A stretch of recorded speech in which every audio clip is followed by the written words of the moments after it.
My name is Samantha Maharaj, and this is indeed recorded for Radio Hindvani. This interview is the outcome of Bhagwan's grace and love. The hand is mine, the guidance is His. The pen is mine, the writing is His. The mind is mine, the motivation is His. In fact, nothing is mine and everything is His. We offer our most humble salutations at the lotus feet of our beloved Bhagwan Sri Satya Sai Baba. My loving Sai Rams to all.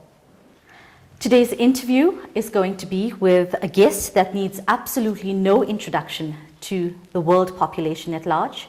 He is indeed Professor Anil Kumar, and it is my privilege and I think my absolute pleasure to be able to interview you on this visit to South Africa. So firstly, welcome to South Africa and thank you for this opportunity. Thank you. It's my pleasure to have met you.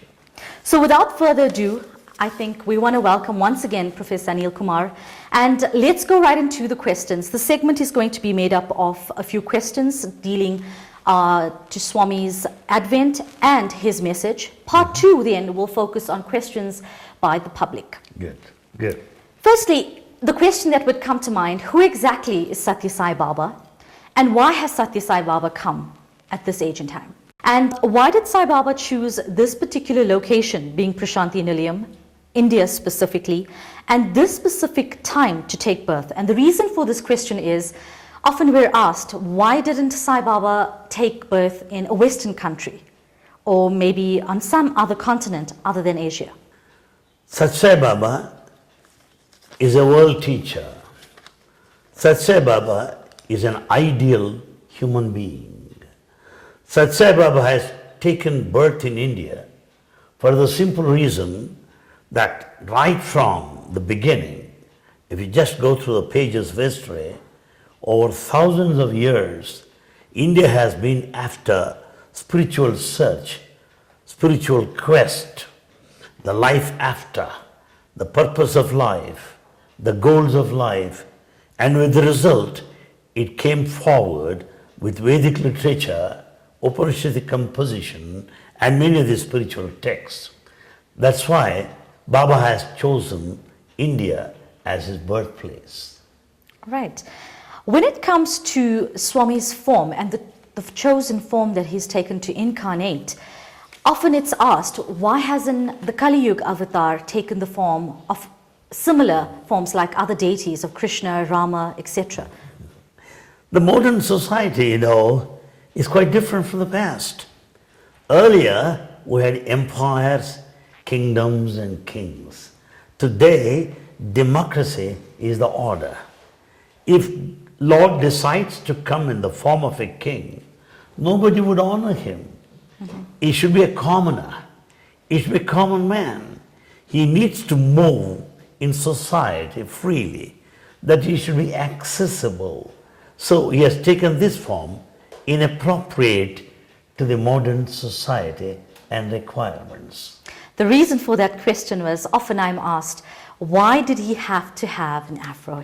Why is the hair so different from every other incarnation? So hence I asked the reason for the form. It's a genuine question indeed, yes. He has taken the special form so as to be close to everybody. He is close to everybody. Kings, right from the level of the kings to a common man, to a scientist, saints, is available to a rustic, rural, unlettered person.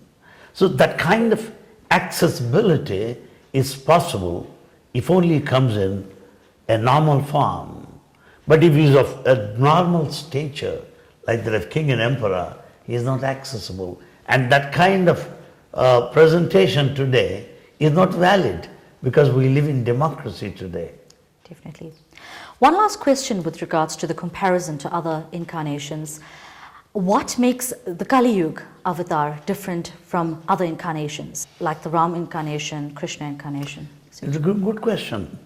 The earlier incarnation's job was a little bit easy, I can say, because all wicked people are located at one place, pious people at another place, as in times of Ramayana.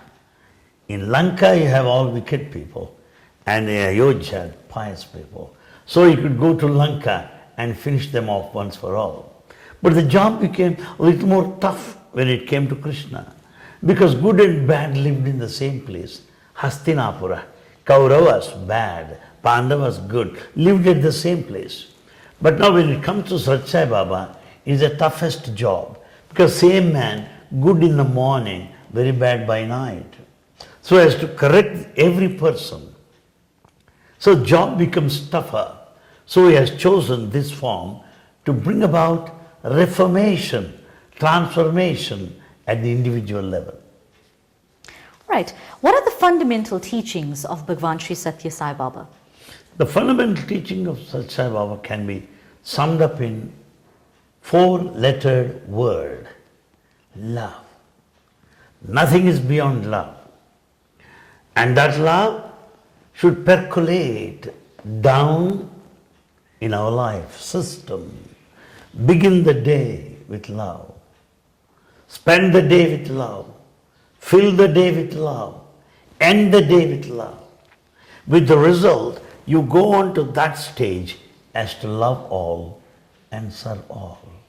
And in our interrelationships, we will understand what love is, giving and forgiving.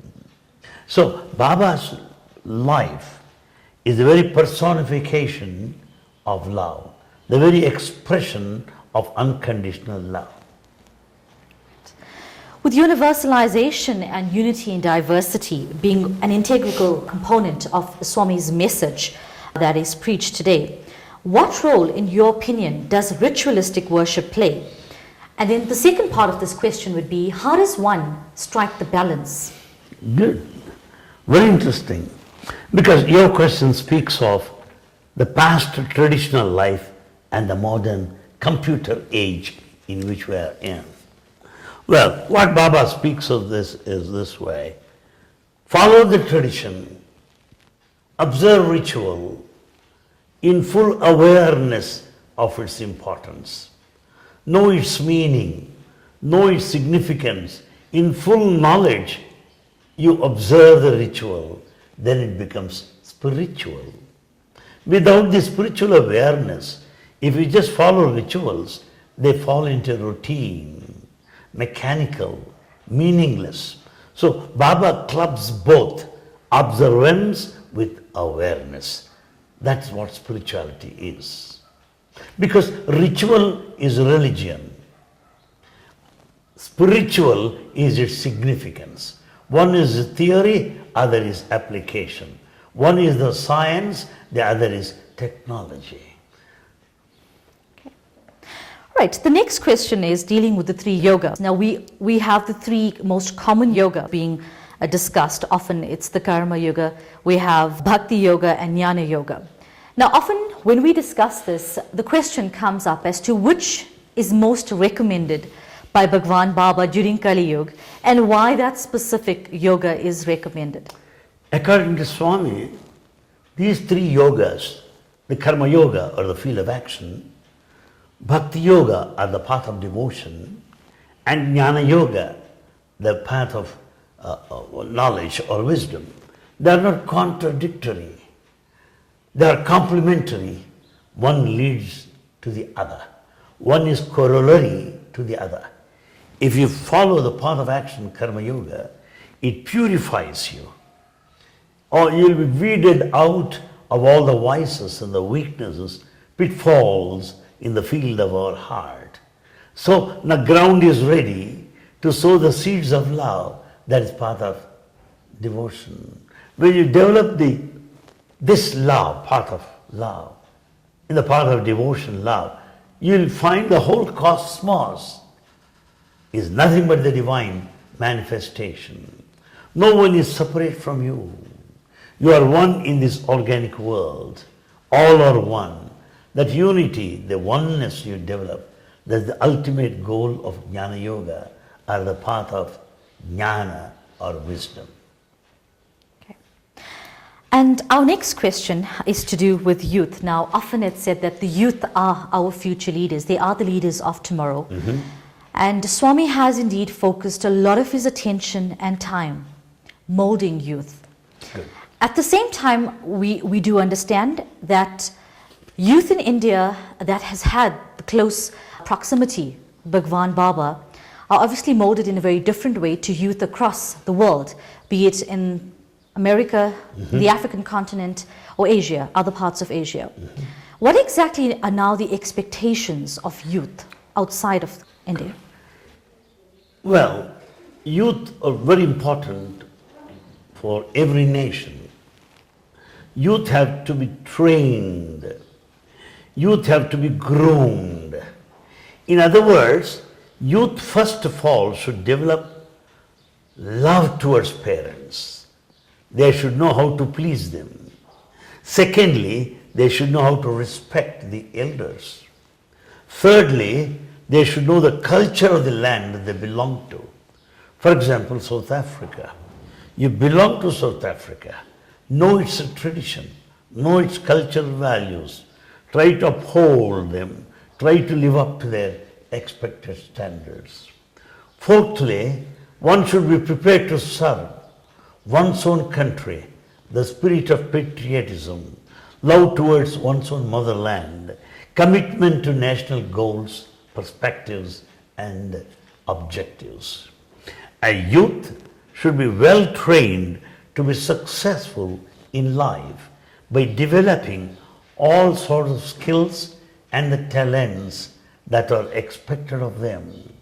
And then they should learn the duty, discipline, and devotion. They should be prepared to face the challenges of life, not to run away from the challenges. They should be prepared to go to the community and serve them by and large for all the gifts they received from the society and the nation as well. Often youth are expected to deal with these challenges. How exactly does Bhagwan Baba suggest we can best deal with them? Youth are often challenged with maintaining a balance between career and, of course, yes, the spiritual life. And I think very importantly, outside of India, we have youth that are challenged with the temptations of the Western world. Actually speaking, we need to understand that perfect balance is needed today among the youth of any nation for that matter. We need a kind of personality development, a harmonious, integrated development of body, mind, and spirit. If we ignore one of the three, life is imbalanced. If you concentrate more at the physical level, you are training only boxers and the fighters. If you concentrate on the mind, they are more academic but of no practical value to anybody, even to themselves. If they concentrate more on the spirit, they have got to live in society with full awareness of social obligation and social commitment. Instead, if we train them along these three lines, personality development, integrated personality, body, mind, and spirit, then they would be ideal youth in any country. Physically speaking, they should be fit enough. From the mental point of view, they have to be alert and sharp. And from the spiritual point of view, they should have all alertness, awareness, and wakefulness. A harmonious blend of all the three ensures balanced life. That will make them very successful in their day-to-day life situation. I have to be honest and admit that I think currently I'm one of the youth that looks up and really does try to emulate the Satya Sai students that Swami has molded at his institutes. And one of the trends and I think the crazes going across the continent right now is Vedic chants. Every youth, I think, dreams of chanting as beautifully as the students in Prasanthi Nilayam. Is it advised that most youth should actually take up this study? Is it something that can be studied by most youth, or is it specifically for people that speak the language and have correct pronunciation and grammar in terms of the Indian language? Let me be very, very frank in this. Baba does not specify a particular religion or a particular language to be followed and learned. If you are a Christian, be thorough in your own scripture, Bible. If you are a Muslim, yes, go through the Quran scrupulously and religiously. If you are a Hindu, read Bhagavad Gita. It's not necessary that one should learn Sanskrit and chant and all that. It may not apply to a Western situation. More so, a mental exercise. Spirituality is not a mental exercise. It is not strenuous. It is not laborious. It is not monotonous. No. Follow your own path. Follow your own tradition. Practice that. That's enough. Right. Our final question with regards to youth. We come from a country where youth are often getting involved in politics. And I know it's usually, I get a sigh when I ask this question. But what is your advice? What does Swami usually advise youth with regards to politics outside of India? As students, they may know politics, but better they not get into politics. To know politics, political scenario is one thing different from getting into politics. When you get into politics, that naturally interferes with your academic life. So far you are a student, be a top ranker in your studies, have all awareness of social conditions, socio-economic, political developments of the country. When once you are out of the university, a responsible citizen, yes, you can choose your career if you want to be a politician. But be a politician with principles, not a politician without principles. Because Baba always says, politics without principles, science without humanity, commerce without morality, education without character, they are useless but dangerous to society. So let students get into politics with principles when once they get out of the university. Right. To conclude this segment of questions, your final remarks, advice, message to the youth of South Africa?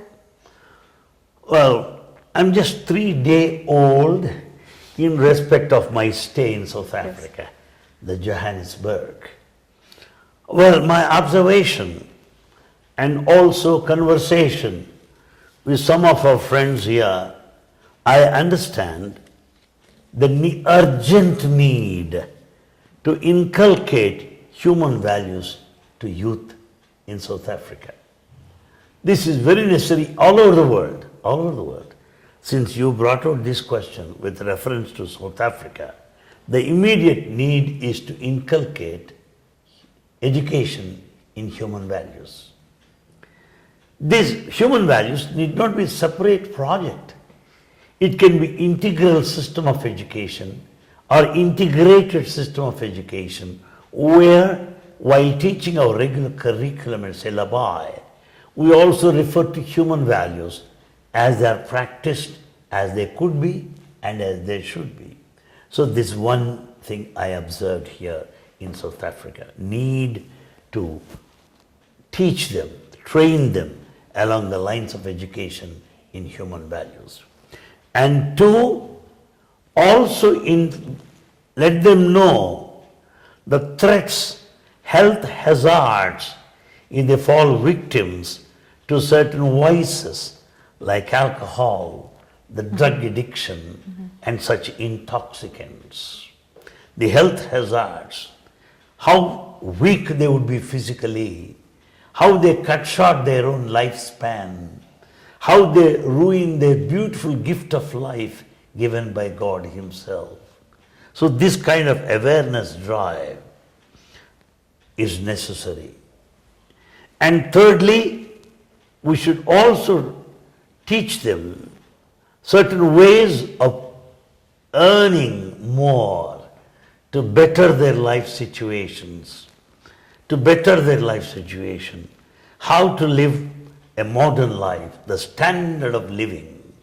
Standard of living and standard of life, both are equally important. Standard of life when one's values are taught to them. Standard of living by getting themselves more and more educated, knowledgeable, with skills and talents, with scientific depth and technological skills. That's what is needed in South Africa. Thank you very much. I think that wraps up our messages to the youth of South Africa. I think both inside and outside the Satya Sai organization, that was indeed very inspiring to hear. Before we move on to questions from our public sector, I think it's important for us to just elaborate a little bit on the three main areas that Swami has focused on, which is educare, social care, and Medicare. Well, educare, social care, Medicare. Educare is related to education. Education mainly, Sai education or value-based education. Because we have today need-based education, job-oriented education, not so. Value-based education is educare. Educare is the one that helps you to go within, to know the spirit consciousness, to develop the spirit of oneness, to recognize the latent divinity within is the purpose of educare. Social care, meaning one has to travel from I to we. Life is not just within the parameters of I-ness. I have to identify the community. So this we-ness, this community-oriented awareness is what the social content, social care, that's what we call service to the poor and needy. Serving everybody. In service you derive great satisfaction. You are not serving anybody, you are serving yourself. You wipe out the tears of others so that you may feel happy. So social care is the ground where you experiment what all you have learned in educare. Educare you learn, social care you practice. And third, Medicare. These two are possible when you are physically fit enough. Physically fit enough. It only means that you will be able to concentrate, that you will be able to focus your attention. A sound mind in a sound body. So that's what Medicare about. The bottom line, all the three are to be offered totally free. Educare, totally free. You can't charge. Social care, service, totally free, with no spirit of propaganda or any recognition either. And Medicare, a need, essential need to everyone. How do we charge them and make it expensive? So it should be readily available to everybody. That's what Swami meant. Okay. The next part of our interview entails questions from both Sai devotees and non-Sai devotees. It was a little exercise that we performed whereby we just took a few random people and asked them, have you heard of Satya Sai Baba? Some said yes and some said no. And for those that did hear of Satya Sai Baba, both, as I said, devotees and non-Sai devotees, we managed to get questions that they would like answered by Professor Anil Kumar. The first question I had gotten from them was, what can be done to ensure the constant grace of Bhagwan Baba? Everybody wants to always have the grace and blessings of Swami. We want to feel close to him. And often some people feel that because they're not born on the same continent or wasn't privileged enough to be in the proximity of him in Prasanthi, Nilayam, they somehow feel as if they haven't earned enough of his grace. What exactly can our devotees now do to constantly get that grace from Swami? Well, it is a mistaken idea. One don't have to be born in that continent to earn his grace. A simple key is this: to follow his teachings. follow his teachings, then you can win his grace. You can be close to him. That's what Jesus also said. Follow me, follow me. So rather simply worshipping him, rather simply saying that he is God, how are you benefited? How can you be close to him? That proximity is possible if only you tread along the path shown by him, following his teachings. That's what I would say. Okay. Another question, and this had come from a devotee that now is a devotee, but at one stage had never heard of Satya Sai Baba. She was introduced to Satya Sai Baba upon a dream. So she would like to find out how exactly should dreams of Satya Sai Baba be interpreted? Yes. The dreams of this nature, particularly when you have not heard about him, particularly when you have not thought about him, when he appears in your dream, take it, it's an invitation. Understand that it's a special grace and that he is stepping into your life, that you are going closer and closer to him. So dream, when you dream Baba, meaning that you are going closer, that he is drawing you nearer and nearer to him. Okay. Lucky devotee, I would say. All right, I think at this point it's been a common question that I've been receiving. I think most Sai centers have been receiving. Post Mahasamadhi, once Bhagwan has taken Mahasamadhi, there is a loss of hope among certain groups. There's a lack of faith. The devotion is not as intense as it was. And this is now both common amongst the believers and the non-believers of Satya Sai Baba. What is the way moving forward, in your opinion, having lost now the physical form of the spiritual head of the Satya Sai organization? Well, what I would say this, people who have not grown get this problem. People who have limited understanding of Baba, who have restricted him to a physical frame, get into this idea. So let us not limit him to a form, because he himself declared that all forms are mine. He himself declared that all names are mine. And he said that I am everywhere. So we have to go from idol to idea. We should go from form to formless. So it is a question of evolution in spiritual life. It is a question of growth in our religious, spiritual practice. Something like a seed that grows into a sprout, that grows into a tree. Like that, we should evolve in the spiritual life so that we don't limit him to the body. No. So this problem of missing him arises in situation where people have limited him to a particular physical frame. Now, the post-Samadhi period is, we should understand that he is divine, that he is present everywhere, that you can feel him anywhere.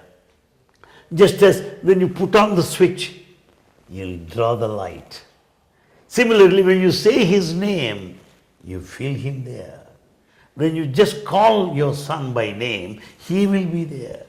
Like that, when you call him by name, he is there. When you think of him, he is very much there. That kind of consciousness, that kind of awareness one has to develop. That's what post-Samadhi psychology one must develop, which is very much needed, which is the true sign of a spiritual growth. Okay. With regards to the undertakings currently at Prasanthi Nilayam, I think for most devotees that haven't traveled through post-Samadhi, what exactly is it like? Have routines changed now that Swami does not physically come out for darshan? Have routines changed recently? Routine has not changed. Morning Suprabhatam, morning prayers are going on. The worship in Mandir is going on as it is. Bhajan session. And Samadhi is open for darshan for everybody, as they would do in Shirdi, as they would do in Tirupati. They all form queues and have darshan. And then again, we have Veda chanting, and in the evening Veda chanting, succeeded by bhajan session, and then Samadhi darshan. Apart from these, we do have festivals celebrated as before, with a number of devotees attending. So there is no spectacular change in the routine of ashram or Prasanthi Nilayam. Absolutely. Another question that's come through is, why exactly are only certain devotees in Prasanthi Nilayam considered for interviews? Certain people would only be given gifts. How exactly does Bhagwan choose who's in need of this? See, as a patient, I cannot question the decision of the doctor. Doctor knows pretty well, I need a tablet or an injection or surgery. He decides. So, as a patient, I may feel that I should be given that and this is not given to me. Similarly, Baba knows what we need. If he deserves, if he needs an interview or a gift or something, what is needed at that hour. Maybe for one's own requirements, one may be physically sick, he needs materialization vibhuti. One is very busy in spiritual practice, yoga, he needs encouragement, he needs some vibhuti. One is after some material pursuits in life to improve his life, he needs gift like a chain or a ring. So he gives gifts basing on the need of the devotee, interests of the devotee, the temperament, attitude of the devotee, not as for the preference of the devotee. Because a diabetic patient may prefer to eat sweets, but the doctor doesn't approve of that. Yes. So Swami knows what we need. Okay. Often people would sometimes base these questions that they have put forth to me by experiences. A question that has come forth is, do you consider that the current situation in the Satya Sai organization, does it now mean that the Satya Sai organization is a different entity from Satya Sai Baba? Satya Sai Baba is the name that the organization bears.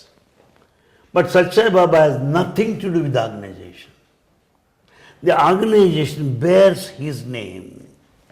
Now, it is obligatory, a responsibility on the part of the organization to live up to his expectations, to live up to his teachings, so that his name is not damaged or tarnished. One need not be a member of the organization to be his devotee. A devotee need not be a member. Therefore, organization and Satya Sai Baba are separate. Organization bears his name, and Satya Sai Baba belongs to all religions, to all sects, to all communities, to all nations, to everybody. Okay. There is much talk about the coming of Prema Sai, and Prema Sai being the next Sai incarnation. Has Swami confirmed anything about the coming of Prema Sai? Maybe an approximate date or time at which he would be born, his place of birth, etc.? 2 points, let me make it clear.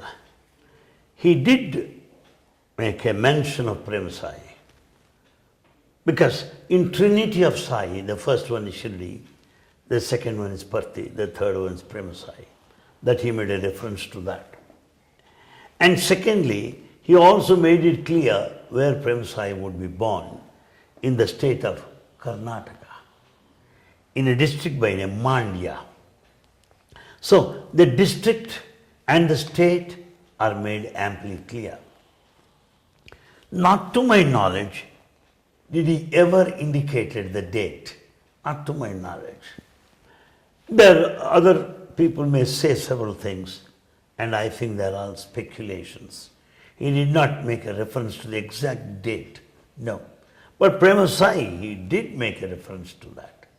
Okay, then comes the question, how will a devotee then know that Prema Sai is Prema Sai or Prema Sai has come? There are only two chances. If Prema Sai declares that he was earlier Parthi, well, devotees would be able to recognize, as in the present.